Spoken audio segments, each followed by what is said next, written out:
Ma'asyiral muslimin yang dimuliakan Allah Azza wa Jalla, sebelum kita masuk pada temanya, kenapa saya ingin angkat permasalahan ini? Karena santer di media akhir-akhir ini, atau boleh dikata berita yang sangat viral sekali, bahwa kehancuran Zionis Yahudi di Israel ini semakin dekat. Bahkan diramalkan tidak lama lagi, tahun 2027. Tentu karena ada seorang ulama dari Palestina, Ahmad Yasin rahimahullahu ta'ala, ketika diwawancarai, beliau mengatakan, kenapa saya memastikan bahwa kehancuran Zionis Israel itu tidak akan lama. Alasannya karena berdasarkan Al-Quranul Karim. Jadi berdalil dengan Al-Quran Al-Karim, di mana pernah saya ceritakan kepada antum tentang kisah Nabi Musa alaihi salatu wassalam yang terdampar di sebuah padang pasir. Ketika itu Nabi Musa harus melawan orang-orang Kaldaniun ataupun Kan'aniun atau penduduk asli Palestina kala itu. Tapi kemudian Bani Israel menolak dan mengatakan perkataan lancang kepada Nabi Musa alaihi salatu wassalam, idhab anta wa rabbuka faqatila innaha huna qaidun. Kalau engkau ingin berperang, silahkan berperang, kami Bani Israel akan duduk-duduk di sini. Ajak Tuhanmu berdua perang sana. Akhirnya sebab perkataan ini, maka Allah subhanahu wa ta'ala menurunkan azab kepada Bani Israel, tidak bisa keluar dari padang pasir itu. Yang Allah subhanahu wa ta'ala katakan, ya arba'ina sanatan yatihuna fil ardi. Selama 40 tahun mereka seolah-olah linglung hanya berputar-putar di negeri itu saja, sampai wafat Nabi Harun dan juga Musa wafat di situ. Di dalam surat ini, arba'ina sanatan yatihuna fil ardi, 40 tahun mereka berkeliling, tidak bisa keluar dari negeri itu. Muncullah angka 40 di sini. Angka 40 tahun. Ada apa dengan angka 40 tahun? Ada yang mengatakan bahwa, kata beliau Syekh Ahmad Yasin ini, karena kita tahu bahwa Syekh Ahmad Yasin ini juga meninggal di tahun 2004 kalau tidak salah, setelah melaksanakan sholat subuh, kemudian dibom mobilnya dan meninggal. Jadi kalau kita mengurut kenapa kemudian orang-orang Zionis Yahudi itu sampai bertempat di Palestina, minggu-minggu yang lalu sudah saya bahas sedikit bahwa mereka diletakkan oleh orang-orang Inggris di situ. Tentu sebagai balas jasa, karena yang mendanai perang kebanyakan ketika itu untuk melawan kerajaan Jerman dan juga Turki Utsmani itu kebanyakan orang-orang Yahudi pendananya. Makanya ketika Perang Dunia Pertama dimenangkan oleh Inggris, maka sebagai balas budi Inggris akhirnya meletakkan orang-orang Yahudi yang tersebar di Eropa, kemudian diberikan tanah dengan dalih sejarah. Kemudian diletakkanlah di Palestina, yang sekarang menjadi negara Israel, lebih besar tanahnya dibandingkan orang asli Palestina sendiri. Lah, ada yang mengatakan bahwa, kata beliau, kata Syekh Ahmad Yasin ini, beliau mengatakan bahwa kemarin serangan 7 Oktober ya, yang ma'ruf ya beritanya kan, Hamas yang menyerang pertama, dan itu serangan yang tidak diduga-duga orang Israel. Mereka mengatakan bahwa kalau kita mengurut angka 40 itu dari mulai berdirinya kerajaan Israel tahun 1948, disitulah mulai Israel berdiri di Palestina, kemudian sampai 1988 itu puncak kejayaan orang-orang Israel, maksudnya membantai warga-warga Palestina. Nah, di tahun itu berdirilah Hamas katanya, dan sekarang usianya Hamas itu sudah hampir 40 tahun berdirinya Hamas itu. Berarti di sini sudah ada tanda-tanda kehancuran orang-orang Yahudi, dan tepat di 2027 itu pas di angka 40 tahun. Makanya kemudian beliau Syekh Ahmad Yasin mengatakan bahwa sebentar lagi, kemudian beliau mengatakan sekitar 2027, maka dipastikan Zionis itu akan tumbang. Karena biasanya seseorang itu usianya dari usia 1 tahun sampai 40 tahun itu kan lagi kuat-kuatnya. Tetapi kalau sudah di atas 40 tahun itu sudah mulai rapuh orang itu.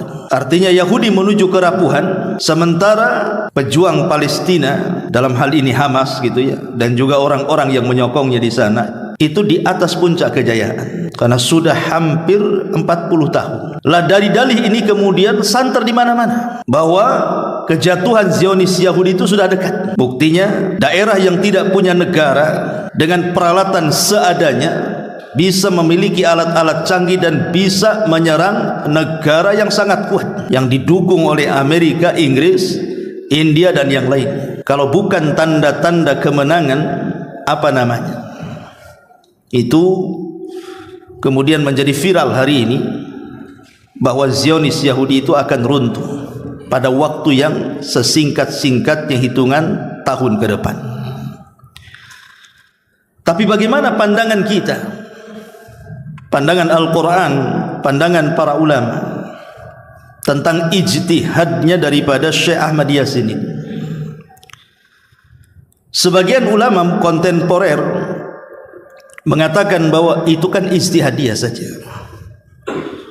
Kalau memang ijtihadiyah benar, alhamdulillah kita aminkan. Mudah-mudahan dalam waktu dekat Israel tumbang, kemudian Palestina merdeka. Itu harapan kita kaum muslimin di mana-mana. Kalau memang prediksi dia benar kan begitu.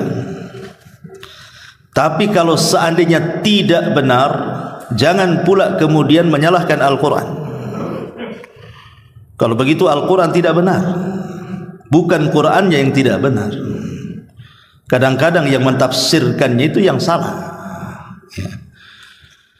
Taib ma'asyiral muslimin yang dimuliakan Allah Azza wa Jalla, malam ini kita akan fokus kepada surah Isra. Karena disinilah rahasia tumbangnya Zionis Yahudi di akhir zaman. Ma'asyiral muslimin yang dimuliakan Allah Azza wa Jalla, dalam surah Isra ayat 1 sampai ayat 8, Allah Subhanahu wa taala berfirman, Subhanalladzi asra bi 'abdihi lailan minal masjidil harami ilal masjidil aqsa alladhi barakna hawlahu linuriyahu min ayatina innahu huwas sami'ul basir. Maha suci Allah yang telah memperjalankan hambanya, maksudnya Nabi SAW,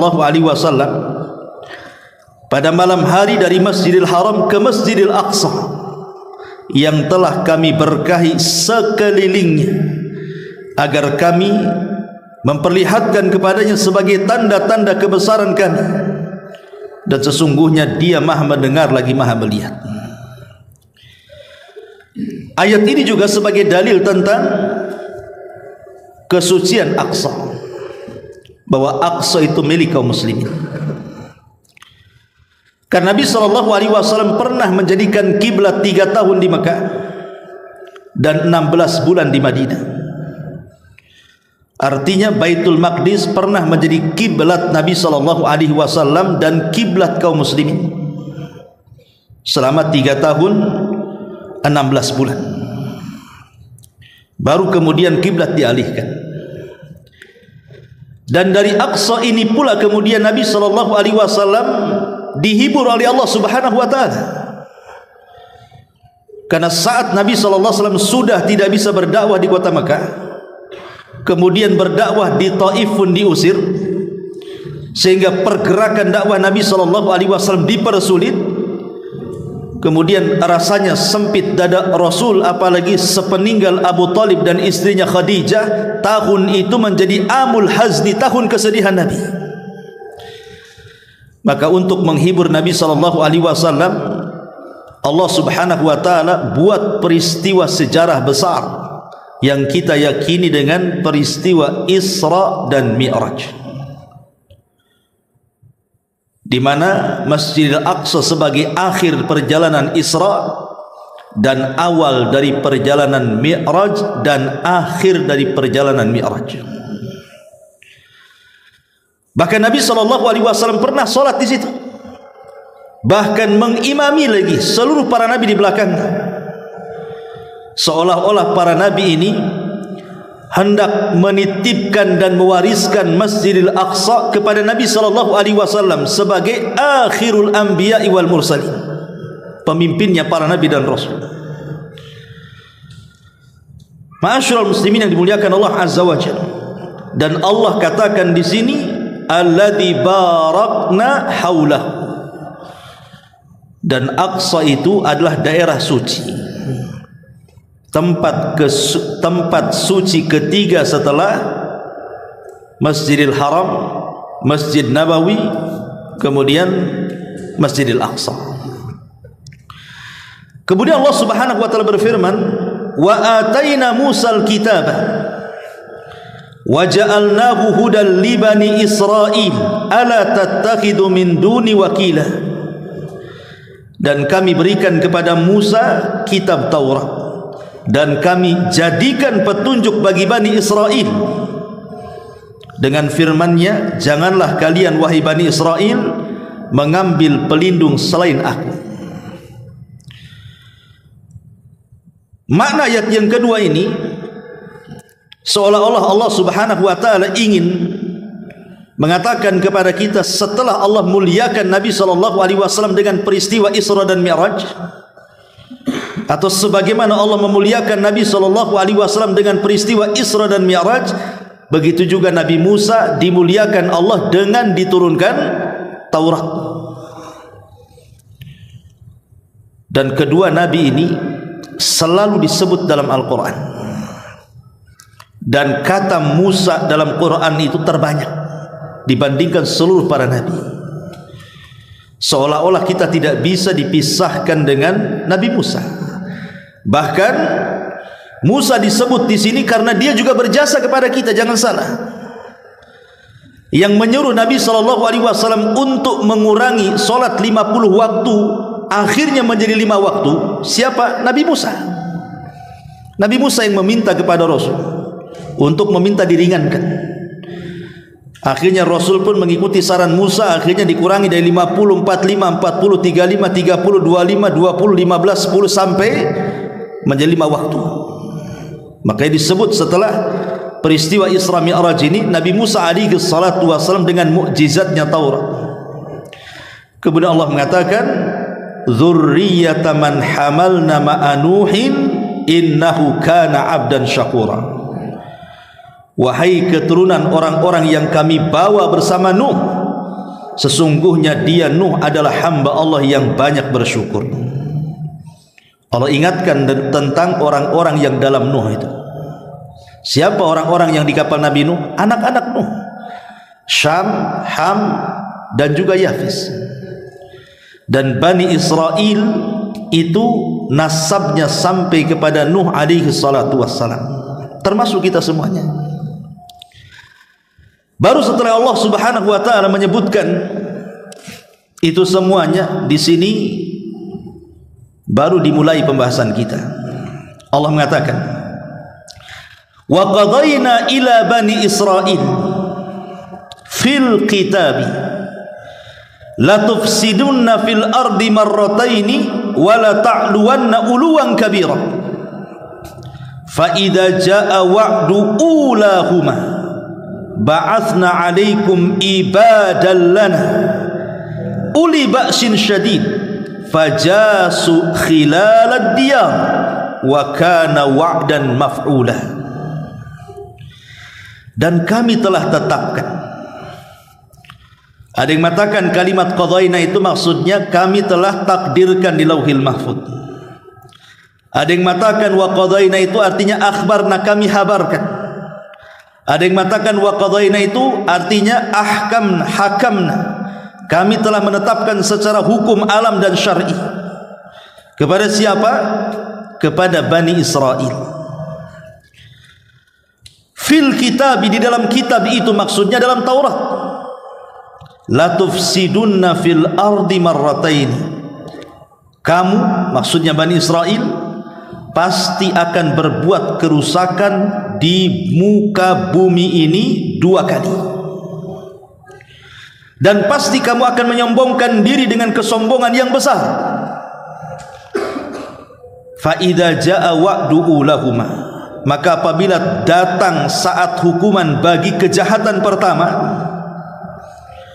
ba'athna 'alaikum ibadan lana, maka kami akan datangkan kepada kalian hamba-hamba kami yang sangat-sangat perkasa.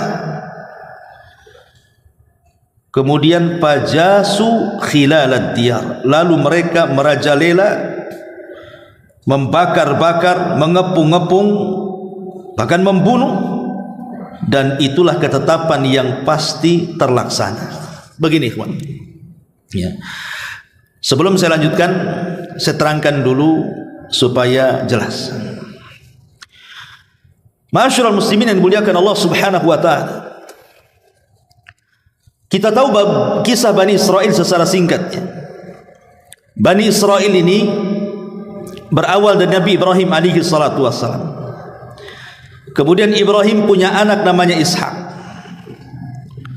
Dari Ishak ini punya anak namanya Yakub. Dari Yakub ini punya anak 12. Dari 12 anak Yakub ini lahirlah Bani Israel. Karena Israel itu nama lain daripada Yakub.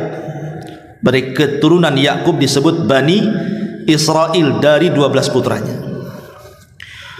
Kemudian diboyong oleh salah satu putra Yakub namanya Yusuf dari Palestina menuju Mesir. Kemudian setelah Yusuf meninggal, akhirnya kemudian mereka diperbudak. Singkat cerita, diperbudak Fir'aun, kemudian lahirlah Musa. Maka Musa pun kemudian membawa Bani Israel menuju tanah perjanjian Palestina, tetapi terdampar di bumi linglung karena mereka tidak mau diajak jihad. Sampai Musa wafat, Harun pun wafat. Kemudian lahirlah generasi kedua, generasi para pemberani Bani Israel. Kemudian mereka dipimpin oleh Yusha ibn Nun. Oleh Yusha ibn Nun inilah akhirnya berhasil membebaskan Baitul Maqdis, mampu melawan orang-orang Kaldaniun, orang-orang Kan'aniun, orang-orang asli Palestina. Kemudian setelah kalah mereka bisa menguasai Al-Quds, Baitul Maqdis. Tetapi setelah Yusha ibn Nun meninggal dunia, ya sekitar 300 tahun setelahnya, muncullah Nabi Allah Daud alaihi salatu wassalam, dan itu puncak kemakmuran Bani Israel. Nabi yang sangat dicintai Bani Israel, Nabi Daud alaihi salam, yang menggabungkan antara kekuasaan dan kenabian. Dan puncak kesejahteraan Bani Israel ketika Daud meninggal kemudian dipimpin Nabi Sulaiman. Itulah puncak kejayaan Bani Israel ketika dipimpin oleh Nabi Sulaiman. Tapi setelah Sulaiman meninggal, kemudian dipimpin anaknya namanya Rob'am ibn Sulaiman, mulailah kemudian mengendor. Apalagi setelah Rob'am ibn Sulaiman ini meninggal dunia, disinilah kemudian mulailah Bani Israel jauh dari para nabi, bahkan cenderung menentang para nabi, mulai menukar Taurat dengan sihir, mulai kemudian mereka melakukan riba, melakukan kezaliman, berani mencela Allah Subhanahu wa taala, sebagaimana Allah katakan, ucapan Bani Israel, ucapan Yahudi kepada Allah Subhanahu wa taala, innallaha faqir wa nahnu aghniya, Allah itu miskin, kami yang kaya. Mulai mereka berani mencela Allah, bahkan mencela para nabi, bahkan membunuh para nabi. Itulah kerusakan pertama yang Allah Subhanahu wa taala katakan di sini, wa qadayna ila bani Israila fil kitabi la tufsidunna fil ardi marratain. Dan kami tetapkan terhadap Bani Israel dalam Taurat itu, kamu pasti akan berbuat kerusakan di muka bumi 2 kali. Kapan yang pertama? Ini yang pertama setelah meninggalnya Rob'am ibn Sulaiman, putra Sulaiman yang mewarisi tahta Sulaiman. Disitulah mulai kacau, Bani Israel kacau. Mereka kemudian setiap nabi yang memimpin mereka langsung dibantainya. Karena Nabi SAW mengatakan dalam sebuah hadis, kanat Banu Israel tasusuhumul anbiya kullama halaka nabiyun khalafahu nabiyun. Dulu Bani Israel, kata Nabi SAW, dipimpin para nabi. Setiap nabi meninggal, maka datang nabi yang lain. Meninggal nabi, begitu seterusnya. Tapi setelah kemudian di zaman berlalunya Rob'am ibn Sulaiman, mulai rusak. Itulah kerusakan pertama di sini. Dan puncaknya adalah ketika mereka sudah mulai membunuh para nabi, bahkan nabi-nabi yang tercantum dalam Al-Quran. Mereka membunuh Zakaria, mereka membunuh Yahya, bahkan mereka melakukan percobaan membunuh Isa bin Maryam. Menurut keyakinan mereka, mereka berhasil membunuh Isa. Tapi menurut keyakinan kita, Isa tidak dibunuh, Isa tidak disalib, bahkan Isa diangkat ke langit. Kemudian Allah Subhanahu wa taala katakan, fa idza jaa wa'du ulahuma, apabila datang saat hukuman kejahatan mereka yang pertama, karena mereka sudah kurang ajar tuh, mendustakan para nabi, membunuh para nabi, macam-macam mereka, kesombongan mereka di hadapan Allah Subhanahu wa taala. Dari sini Allah mengatakan, ba'atsna 'alaikum ibadan lana uli ba'sin syadid. Maka sebagai bentuk balasan kejahatan mereka, kami datangkan kepada kalian dari hamba-hamba kami yang perkasa. Fajathu khilalad diyah. Hamba-hamba ini menghancurkan kalian. Dia mengatakan jathu dalam bahasa Arab itu artinya membakar. Membakar, menghancurkan, membunuh, ya kan? Wa kana wa'dan maf'ula, dan itulah ketetapan yang pasti terlaksana. Sebagian ahli tafsir memang berbeda pendapat. Siapa yang menghukum kejahatan Bani Israel yang pertama itu? Ada yang mengatakan bahwa Allah Subhanahu wa taala kirim kepada mereka Maliku Babil, Raja Babylon, namanya Bukhtun Nasr. Bukhtun Nasr ini membawa pasukan besar di malam hari, kemudian menghancurkan Palestina sehancur-hancurnya. Dalam waktu sesingkat-singkatnya 90.000 Yahudi mati semuanya, dibantai, dan 70.000 ditawan dari kalangan anak-anak, wanita dan orang tua, semua digiring ke Irak, dan tidak disisakan satupun manusia di Palestina. Kemudian dirobohkan semua bangunannya.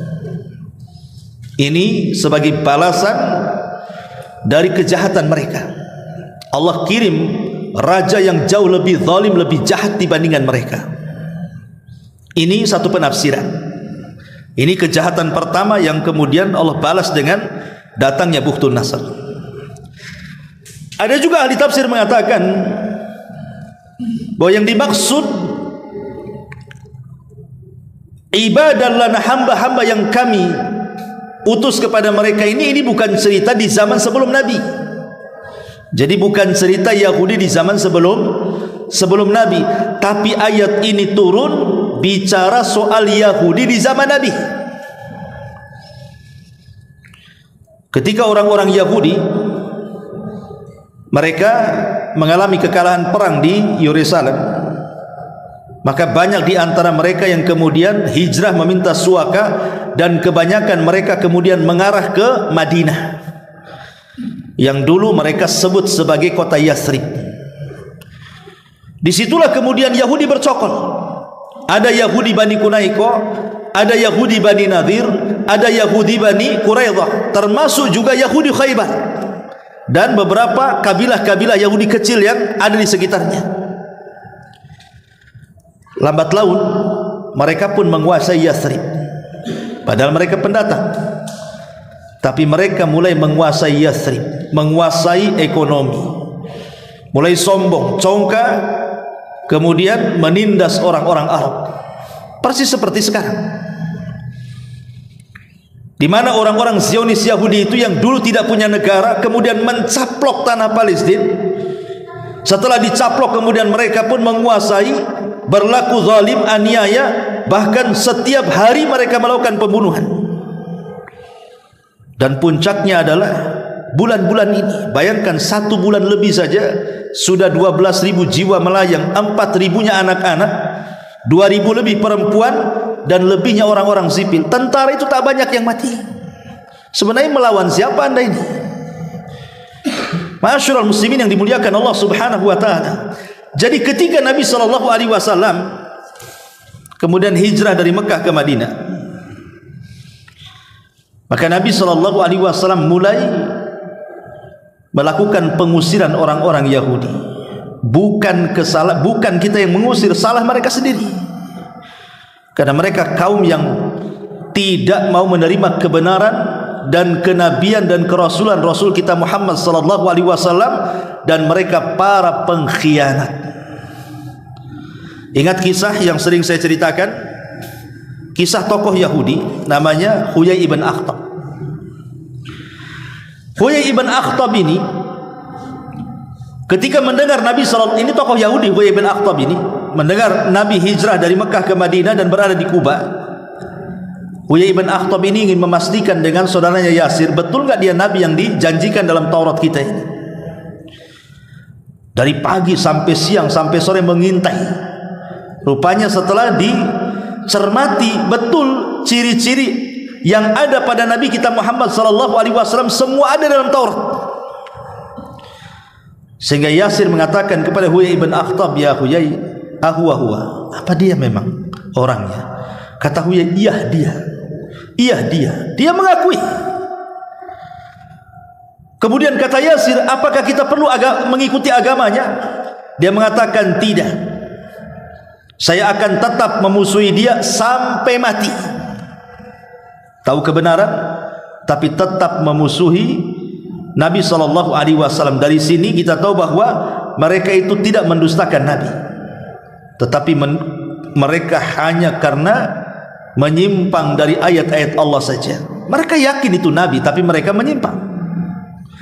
Makanya ketika kemudian Bani Quraidah jatuh ke tangan kaum muslimin, diserang, lah ketika itu Huyai ibn Akhtab ketangkap dan hendak dibunuh, apa kata Nabi SAW? Ya Huyai, kenapa kau tidak mengakui agama? Dia mengatakan, aku tidak menyesal karena memusuhimu sampai mati, katanya. Dia mengatakan tidak menyesal. Akhirnya dipenggal lehernya. Tapi dari sini kita tahu bahwa Nabi SAW akhirnya kemudian setelah pengkhianatan Bani Quraidah, kemudian juga Bani Quraidah, kemudian juga Bani Nadir, terakhir di Khaybar, maka Nabi SAW berhasil mengusir orang-orang ini, keluarkan dari kota Madinah. Sebagiannya dihukum, sebagian diusir. Dan itu karena apa? Karena kerusakan mereka ketika mereka tinggal di kota Madinah. Mereka menjadi umat perusak. Maka datanglah Nabi SAW mengusir mereka. Ini kerusakan pertama. Ini penafsiran yang kedua. Bahwa kerusakan mereka adalah kerusakan ketika orang Yahudi di Madinah merusak, maka Allah datangkan hamba-hamba yang kuat kemudian menghabiskan mereka. Ini penafsiran yang pertama. Kerusakan yang pertama, penafsiran yang kedua. Tetapi kemudian apa yang terjadi? Summa radadna lakumul qarrah. Summa radadna lakumul qarrata alaihim wa amdadnakum bi amwali wa banin wa ja'alnakum aktsara nafira. Ma'asyiral muslimin yang dimuliakan Allah Azza wa Jalla, ingat, setelah orang-orang Yahudi terusir dari kota Madinah, mereka kan sentang perenang kemana-mana, menyebar di Syam, di mana-mana. Ditambah-tambah kemudian mereka dihabiskan oleh orang-orang Romawi. Itu yang paling parah juga kan, orang-orang Romawi itu membantai orang-orang Yahudi luar biasa juga, sama kurang lebih. Ma'asyiral muslimin yang dimuliakan Allah Azza wa Jalla, sehingga ketika itu Yahudi tidak banyak, memang di mana-mana. Yang kuat orang Nasrani. Tapi kemudian di zaman Umar radhiyallahu an, ketika orang Nasrani menguasai Al-Quds, maka berhasil dikalahkan dengan damai. Kemudian Al-Quds jatuh ke tangan kaum muslimin, di tangan Amirul Mukminin Umar bin Khattab berabad-abad. Tapi Allah takdirkan akhirnya dicaplok lagi orang-orang Nasrani. Tapi di zaman Salahuddin Al-Ayyubi diambil lagi Al-Quds. Tapi lama-lama sudah tidak dipegang Nasrani. Hari ini Yahudi yang megang. Lalu Allah Subhanahu wa taala mengatakan setelah kekalahan orang-orang Yahudi, pembantaian orang-orang Yahudi, summa radadna lakum, kemudian kami berikan kepada kamu giliran untuk mengalahkan mereka. Jadi memang Allah mengatakan setelah orang-orang Yahudi dibantai itu, kemudian Allah akan berikan kekuatan kepada orang Yahudi dengan 3 kekuatan. Apa itu? Wa amdadnakum bi amwalin, kami akan membantu kalian wahai orang-orang Bani Israel dengan harta kekayaan, wa banin, dan anak-anak, wa ja'alnakum aktsara nafira, dan kami jadikan kalian kelompok-kelompok yang lebih besar dibandingkan yang lainnya. Kata ulama tafsir mengatakan, dan ayat ini adalah ayat bukti kita saksikan Yahudi hari ini. Lihat Yahudi hari ini, Allah Subhanahu wa taala katakan di sini, kemudian kami berikan kepada kamu wahai Bani Israel giliran untuk mengalahkan mereka. Kami membantumu dengan harta. Siapa yang memegang ekonomi dunia hari ini? Yahudi. Kemudian juga wabanin, dan juga anak-anak, tentara-tentara. Lihat sekarang pasukan Yahudi ini kalau minta senjata ke Amerika, ke Inggris, bukan hitungan bulan, hitungan hari dah datang senjatanya, bisa dipersenjatai, pasukannya banyak. Bahkan waja'alnakum aktsara nafira, dan kami jadikan kamu kelompok yang sangat besar. Sebenarnya tidak besar, tapi sokongannya kan dari negara-negara besar kan. Coba yang nyokong Israel itu siapa? Amerika. Ini negara pemilik nuklir semuanya yang menyokong Israel ini. Amerika, Inggris, India, Perancis, ini kan semua negara-negara yang punya nuklir itu, yang bukan sedikit nuklirnya, punya senjata-senjata canggih kan. Persis seperti Allah katakan di sini, di mana Allah Subhanahu wa taala katakan wa ja'alnakum aktsara nafira, dan kami jadikan kamu kelompok-kelompok yang besar, besar segalanya, menguasai media. Siapa yang menguasai media? Yahudi. Yahudi menguasai media. Makanya karena dia menguasai media, dia bisa mengotak-atik sejarah bahwa negeri Palestina itu negeri mereka, padahal orang-orang Nasrani sejak dulu juga membantah. Ma'asyiral muslimin, bahkan sebagian Yahudi pun membantah. Kan yang tinggal di Israel itu kan hanya 50% saja Yahudi itu. 50%-nya kan tersebar di mana-mana tuh. Sebagian mereka ada yang tidak setuju tinggal di Palestina, orang Yahudinya sendiri gitu ya, yang tahu sejarah, yang maksudnya sejarah yang benar ya. Tetapi memang cerdasnya Yahudi, mereka mulai kemudian berusaha dengan media yang mereka miliki, dan orang-orang yang tidak paham sejarah akhirnya termakan. Oh betul juga itu tanahnya mereka, karena jahilnya sejarah kan begitu. Ma'asyiral muslimin yang dimuliakan Allah Subhanahu wa taala, maka Allah katakan ayat selanjutnya, in ahsantum li anfusikum, jika kamu berbuat baik, hei orang-orang Yahudi Bani Israel, jika kalian berbuat baik, kembali kepada Allah, bertobat dan begitu seterusnya, mengikuti ajaran yang benar, maka kebaikan itu akan kembali kepada diri kalian. Boleh jadi kenikmatan yang Allah anugerahkan itu akan dilanggengkan, berupa banyaknya harta, banyaknya anak-anak, banyaknya penyokong gitu. Tetapi kata Allah, wa in asa'tum falaha, dan jika kamu berbuat jahat, dan sekarang kita lihat kejahatan orang Yahudi luar biasa, falaha, maka kerugian kejahatan itu akan kalian tanggung sendiri. Kemudian Allah mengatakan apa? Fa idza jaa wa'dul akhirati, fa idza jaa wa'dul akhirati liyasa'u wujuhakum wa liyadkhulul masjida kama dakhaluhu awwala marrah wa liyutabbiru ma alau tadbira. Apabila datang saat hukuman kejahatan yang kedua. Di sini tadi kan Allah mengatakan, dan kami sudah tetapkan kepada Bani Israel mereka akan melakukan 2 kejahatan kan. Kejahatan yang pertama sudah selesai. Ada yang mengatakan ini di zaman setelah Nabi Sulaiman, putra Sulaiman, mereka melakukan kejahatan sampai membunuh para nabi, maka Allah kirim kepada mereka Bukhtun Nasr. Ada juga yang mengatakan kejahatan mereka adalah orang-orang Yahudi di zaman Rasul, maka Allah kirim Nabi untuk menghancurkan mereka, mengusir mereka dari tanah kota Madinah. Nah, ini datang kejahatan yang kedua. Kapan itu kejahatan yang kedua? Kejahatan yang kedua ini hari inilah, sekarang ini kejahatan yang kedua. Setelah Allah Subhanahu wa taala berikan 3 nikmat tadi kan, 3 nikmat berupa orang-orang Yahudi bisa mengalahkan musuh mereka. Ya, termasuk kita dikalahkan, umat Islam dikalahkan. Itu kenikmatan bagi orang Yahudi yang Allah berikan. Kemudian yang kedua, diberikan keturunan. Dulu orang-orang Yahudi itu dibantai sejak zaman Fir'aun. Sudah ada genosida itu. Dulu mereka yang digenosida oleh siapa? Fir'aun. Fir'aun itu membunuh anak-anak Yahudi itu, yang laki-lakinya. Kemudian yang akhir-akhir berikutnya setelah di zaman Fir'aun jauh, kemudian di Perang Dunia Kedua, kita ingat pembantaian orang-orang Nazi kan? Itu kan betul-betul genosida yang betul-betul pemberantasan orang-orang Yahudi, betul-betul dihabiskan oleh orang-orang Jerman itu, Nazi itu. Akhirnya kemudian mereka, sebagian mereka lari kan? Lari ke Israel. Harusnya mereka bersyukur.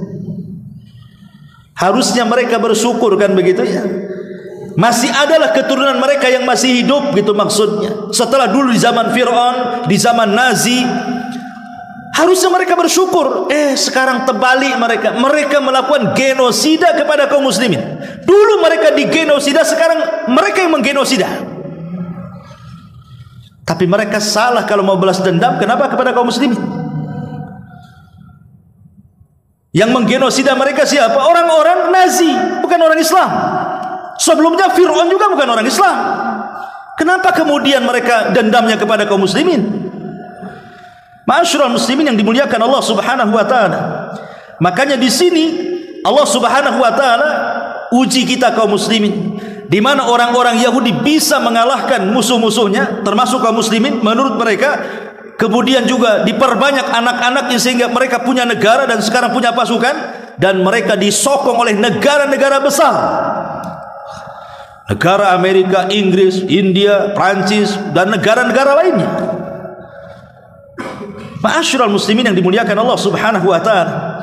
Dan kita lihat hari ini lemahnya kaum muslimin ketika diserang oleh Israel. Dipermainkan kaum muslimin kan? Disuruh ngungsi, tahu-tahu dibom. Kemudian dibuat isu rumah sakit menjadi sarangnya tentara Hamas, dibom lagi. Masjid-masjid dibom. Mau kemana kaum muslimin? Ma'asyiral muslimin yang dimuliakan Allah Subhanahu wa taala, saya teringat ucapan salah seorang syekh. Jadi seorang syekh ini mengatakan, dulu 35 tahun yang silam dia bercerita. Jadi ada seorang komandan perang Yahudi Israel itu jalan-jalan ke salah satu madrasah kaum muslimin yang ada di Palestina. Orang-orang Palestina sejak dulu itu terbiasa mereka bangun subuh seanak-anaknya. Itulah hebatnya tarbiyah orang-orang Palestina. Udah kecil-kecil saja mereka dibangunkan dan harus sholat ke masjid, dan mereka sudah terbiasa baca Quran dan didoktrin tentang kejayaan Islam. Jadi ketika jenderal Israel ini melihat ada anak kecil usianya masih 7-8 tahun itu, kemudian dikatakan, mau kemana kamu? Anak kecil ini mengatakan, saya mau ke masjid. Ya, nggak usah kau ke masjid. Akhirnya tiba-tiba anak kecil ini mengatakan, jangan halangi aku ke masjid. Demi Allah, Nabi kami menghabarkan bahwa kalian kelak akan binasa di tangan kami, katanya. Anak kecil ngomong begitu itu. Anak kecil belum balik ngomong begitu. Nabi kami menghabarkan kepada kami bahwa kami akan menghabisi kalian, katanya. Kata jenderal ini mengatakan, sebelum kalian habisi kami yang akan habisi kalian sehabis-habisnya. Makanya terjadi genosida di sini. Ketakutan mereka. Karena banyak itu yang dihabarkan Nabi SAW yang merupakan keyakinan orang-orang Yahudi sendiri. Mereka berusaha untuk menghindar. Contoh umpamanya, ketika Nabi SAW menceritakan tentang pohon Gorqah, bahwa nanti di akhir zaman orang-orang Yahudi itu tidak bisa bersembunyi hatta di balik batu, karena batu akan bicara. Hei Muslim, ini di balik batu ada Yahudi, bunuh dia. Semua benda-benda akan bicara dan memberitahu Yahudi di mana, kecuali pohon Gorqah. Sekarang kita lihat di Israel, pohon yang paling banyak ditanam apa? Gorqah. Gila-gilaan mereka menanam pohon Gorqah sampai hari ini. Ditanam di pinggir-pinggir jalan, di hutan-hutan semuanya. Bocor hadis ini sama mereka. Ya. Tapi lihat, mereka yakin. Artinya kan mereka yakin dengan penghabaran Nabi SAW. Karena boleh jadi mungkin sudah terdapat juga dalam Taurat mereka. Cuman karena sebagian Taurat mereka sudah dihapuskan, dijadikan Talmud.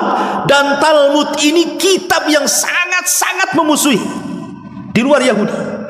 Itulah kenapa orang-orang Yahudi bengisnya kepada orang-orang di luar Yahudi itu, karena kitab Taurat sudah diganti dengan Talmud. Dan isi Talmud itu isinya kebencian dari awal sampai akhir.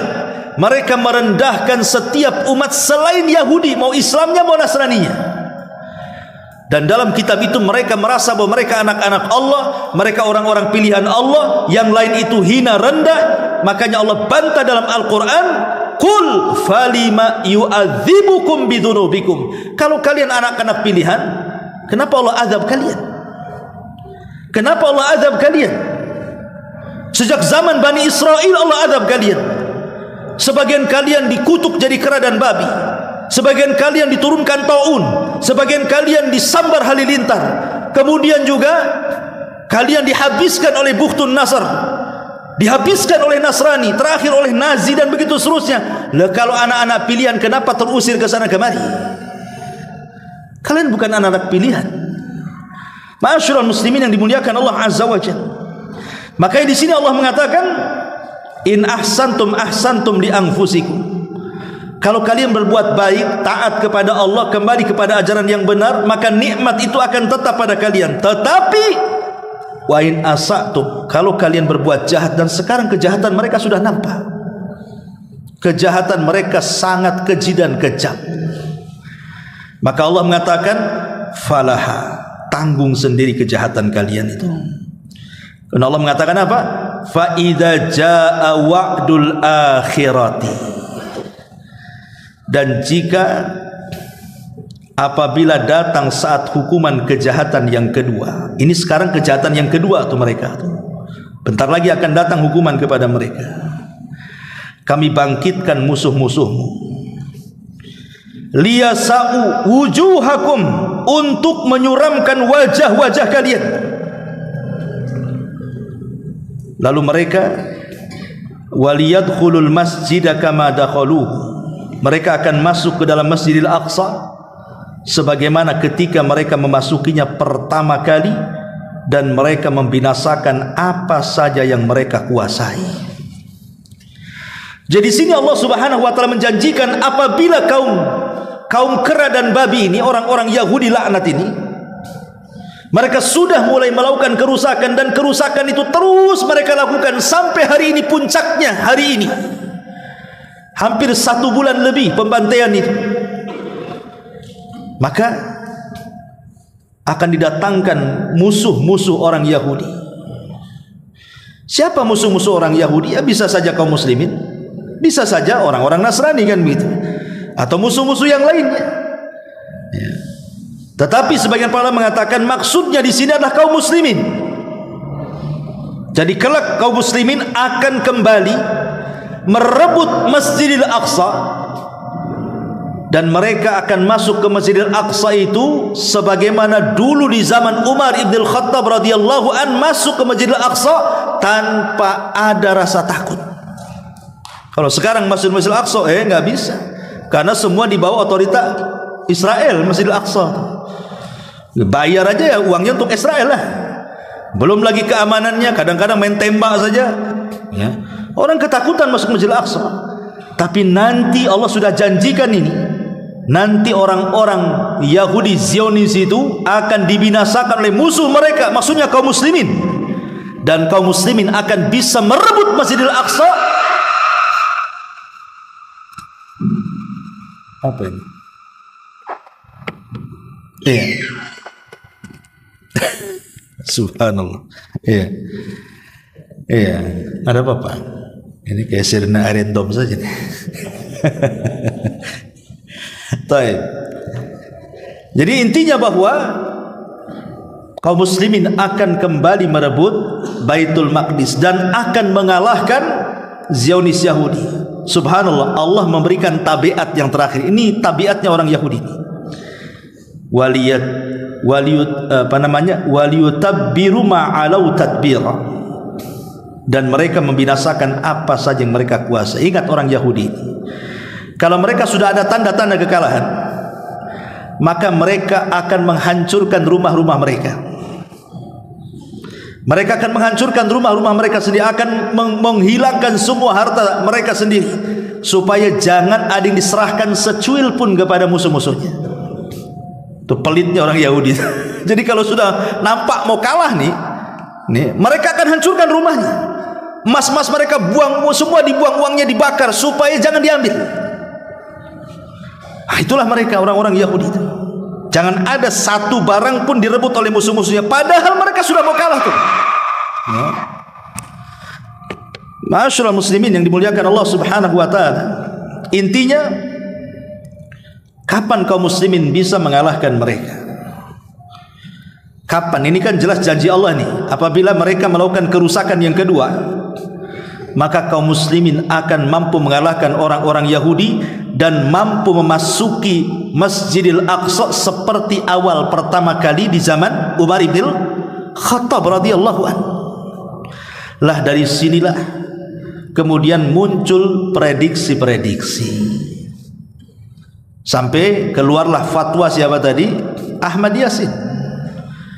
Karena sekarang sudah lihat bagaimana kerusakan orang-orang Yahudi dan bagaimana kecanggihan Hamas, kan itu ya. Kelompok kecil yang tidak punya negara, yang hanya di bawah otoritasnya Israel, kan itu. Mereka pun negaranya kecil, kok bisa kemudian menggalang kekuatan begitu luar biasa. Sekali nyerang 5.000 roket itu dari mana? 5.000 roket itu dari mana coba ingat? Bukan sedikit 5.000 roket ketika badai Al-Aqsa. Sehingga banyak orang yang memprediksi, ya, jangan-jangan kemudian apa yang dikatakan oleh Syekh Ahmad Yasin ini memang akan menjadi kenyataan. Apalagi sekarang, dulu mungkin tidak ada media, sehingga pembantaian kaum muslimin dari tahun ke tahun, pembantaian kaum muslimin dari tahun ke tahun itu tidak diketahui media, kan? Padahal mereka membunuh biasa saja. Udah ratusan jiwa mereka bunuh itu dari tahun ke tahun itu. Dan sekarang puncaknya dan baru diketahui kaum muslimin dimanapun mereka berada, karena ada media. Barulah dikutuk oleh semua negara. Tetapi kutukan itu apa kemudian berpengaruh? Tidak juga. Resolusi PBB juga tidak ngaruh. Ya gimana mau ngaruh coba? Yang meletakkan Inggris, yang menyokong Amerika, yang punya PBB juga mereka. Apa yang mau ngaruh? Yang ngaruhnya sedikit aja lah, himbauan, gencatan senjata gitu saja, kan begitu. Ma'asyiral muslimin yang dimuliakan Allah Azza wa Ta'ala. Tapi para ulama mengatakan, ya kalau itu kan istihadnya pribadinya beliau, pribadinya Syekh Ahmad Yasin, mungkinlah beristihad seperti itu, kan begitu. Kalau memang istihad dia benar, alhamdulillah. Mudah-mudahan 2027 ini Palestina merdeka, Israel hilang dari peta dunia, kan begitu. Hilang dari peta dunia.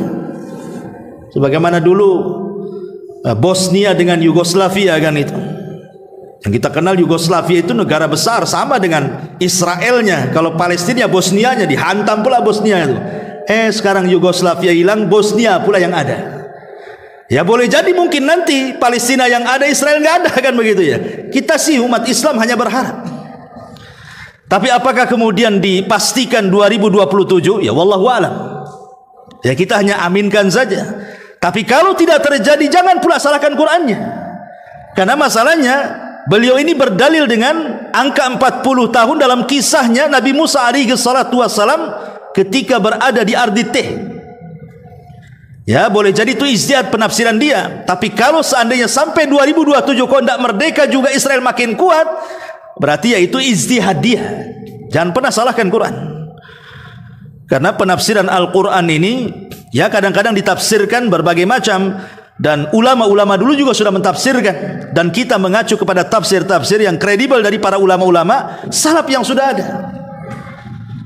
Ya walaupun usaha ulama-ulama kontemporer mengatakan seperti itu, tapi kita tidak bisa memastikan. Apalagi dengan melihat kondisi kelemahan kaum muslimin hari ini, rasanya mustahil.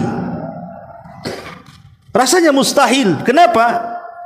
Bayangkan ya, umat Islam itu hampir 2 miliar, tapi keberadaan mereka seperti buih di lautan. Kalau seandainya umat Islam mau bersatu saja memerangi Israel, sebentar aja kan begitu. Tetapi karena kondisinya seperti buih di lautan, ya banyaknya ya centang perenang sajalah. Seperti Nabi SAW katakan, walakinnakum guthaun ka gutha'is saili. Tapi kondisi kalian seperti buih yang ada di lautan, kata Rasul. Di mana perasaan takut musuh-musuh sudah dicabut, perasaan kemuliaan dalam hati kita sudah dihilangkan, dan ditanamkan perasaan al-wahnu, kelemahan. Ma'asyiral muslimin yang dimuliakan Allah Azza wa Jalla, sampai hari ini saya tanya coba, negara-negara Islam yang masuk pasukan, masuk senjata, masuk apa, mana ada? Belum ada kan? Ya paling di luar sajalah. Itu pun hanya segelintir orang kan, ormas-ormas saja kan. Negara-negara besar kan tidak. Tapi mereka menghimbau gencatan senjata, damai dan begitu seterusnya. Itulah yang bisa dilakukan, apalagi karena memang kuatnya Israel ya wajar, karena sokongannya negara-negara besar kan begitu ya. Sokongannya Amerika, Inggris, India, Perancis saja, bayangkan negara-negara besar semua. Ma'asyiral muslimin yang dimuliakan Allah Azza wa Jalla. Tapi walaupun demikian, bukan berarti kita tidak bisa berjihad melawan mereka. Alhamdulillah saya bersyukur ada fatwa daripada MUI tentang pemboikotan kan begitu. Ya minimalnya lah kita boikotlah produk-produk mereka itu, karena sudah keluar fatwa.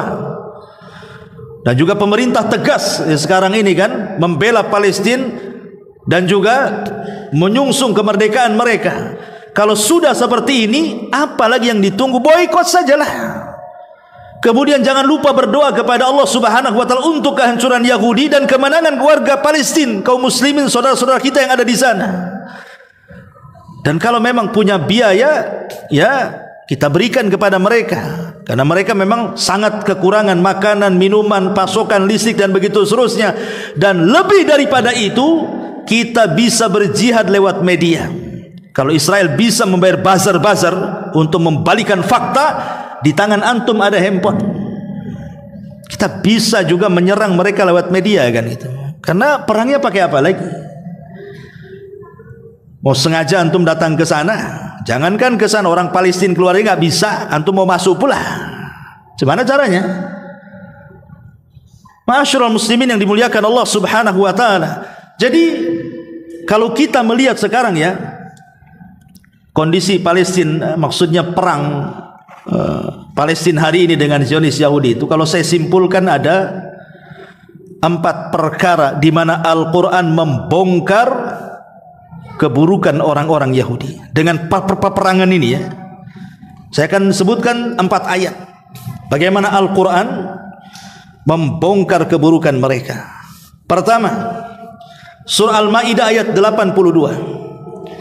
Allah Subhanahu wa taala mengatakan, la tajidanna asyaddan nas adawatan lilladzina amanul yahud walladzina asyraku.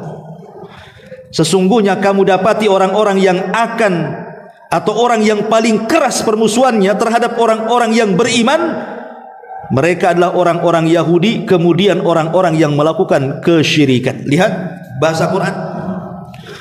Allah Subhanahu wa taala mengatakan di sini, engkau akan dapati manusia yang paling memusuhi orang-orang yang beriman.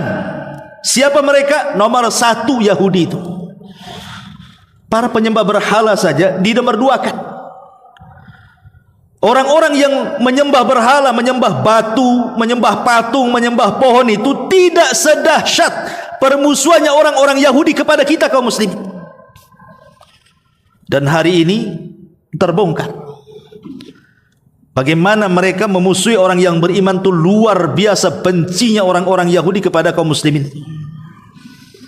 Dengan adanya perang ini, lihat bagaimana kebencian orang Yahudi kepada kita tanpa pandang bulu. Semua main bom. Saking bencinya mereka, udah nggak ada perasaan rahmat lagi, kawan. Nggak ada perasaan rahmat itu. Yang kedua, surah Al-Imran ayat 21 Allah mengatakan, innal ladzina yakfuruna bi ayatillah wa yaqtuluna an-nabiyina bighairi haqq wa yaqtuluna alladzina ya'muruna bil qisti minan nas fabashshirhum bi adzabin alim. Sesungguhnya orang-orang yang mengingkari ayat-ayat Allah dan membunuh para nabi tanpa alasan yang benar, serta membunuh orang-orang yang menyuruh manusia berbuat adil. Lihat sekarang siapa yang mereka bunuh? Dulu mereka membunuh para nabi. Sekarang mereka membunuh para ulama, orang-orang baik, orang-orang yang sedang sholat di masjid mereka bom. Bahkan anak-anak yang tidak berdosa, wanita-wanita, bahkan orang-orang tua yang tidak sanggup mengangkat senjata. Mereka sudah tidak ada aturan perang. Tapi kaum muslimin ada aturan perang. Tidak boleh membunuh anak-anak, tidak boleh membunuh wanita, tidak boleh membunuh orang tua. Bahkan padri-padri, rahib-rahib, pendeta-pendeta di gereja tidak boleh dibunuh. Itu dalam Islam. Tapi mereka tidak, ya. Dan ini lihat faktanya hari ini. Kemudian yang ketiga, surah Al-Anfal ayat 73. Allah mengatakan walladzina kafaru ba'duhum awliya'u ba'din. Dan orang-orang kafir sebagian mereka akan menjadi pelindung bagi yang lainnya. Lihat, Amerika dengan Yahudi beda agama, tapi sama-sama kafir. Maka orang kafir melindungi kafir yang lainnya. Amerika kan kebanyakan Nasrani. Kalau Israel jelas-jelas Yahudi kan. Kenapa Nasrani membantu Yahudi? Karena Allah yang mengatakan bahwa orang-orang yang adapun orang-orang kafir sebagian mereka pasti akan menyokong sebagian yang lain. Karena dalam Islam al-kufru millatun wahid, kekafiran itu satu agama. Walaupun demikian tahsabuhum jami'an wa qulubuhum syatta. Kau lihat mereka bersatu, hakikatnya mereka berperang. Karena mereka bersatu itu semua ada kepentingan di baliknya. Dan yang keempat, yang terakhir, Allah mengatakan dalam surah Al-Baqarah 96, wala tajidannahum ahrasan nasi ala hayatin wa minal ladzina asyraku yawaddu ahaduhum law yu'ammaru alfa sanatin wa ma huwa bimuzahzihi minal adzabi an yu'ammar wallahu basirum bima ya'malun. Dan sungguh engkau wahai Muhammad akan mendapati mereka orang-orang Yahudi, manusia paling tamak akan kehidupan dunia, bahkan lebih tamak dibandingkan orang-orang musyrik.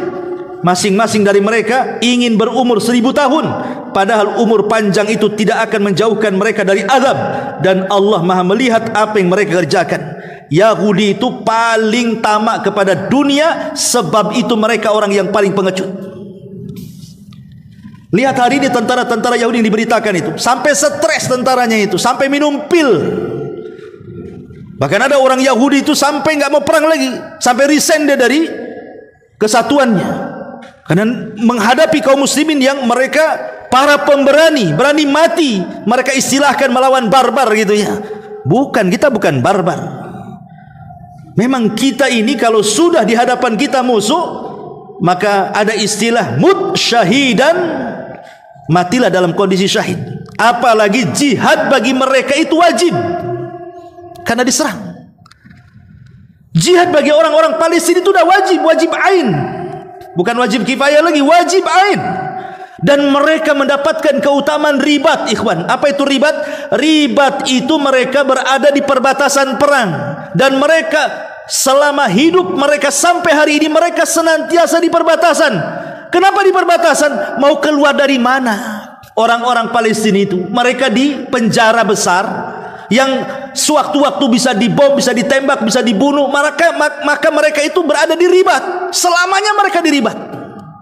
Maka mereka akan dapat keutamaan ribat itu. Ma'asyiral muslimin yang dimuliakan Allah Azza wa Jalla, lihat. Mereka pemberani luar biasa. Tapi orang-orang Israel memang para pengecut. Yahudi itu pengecut. Beraninya kepada anak-anak, beraninya kepada perempuan, beraninya kepada orang-orang tua yang tidak mengangkat senjata, beraninya lewat atas main bom saja. Makanya betul kata Al-Quran di sini kan, Allah mengatakan, dan sungguh engkau Muhammad akan mendapati orang-orang Yahudi, manusia yang paling tamak kepada dunia, takut mati. Itu hakikat mereka sebenarnya. Dan itu kita lihat dari peristiwa perang hari ini Gaza melawan Zionis Yahudi.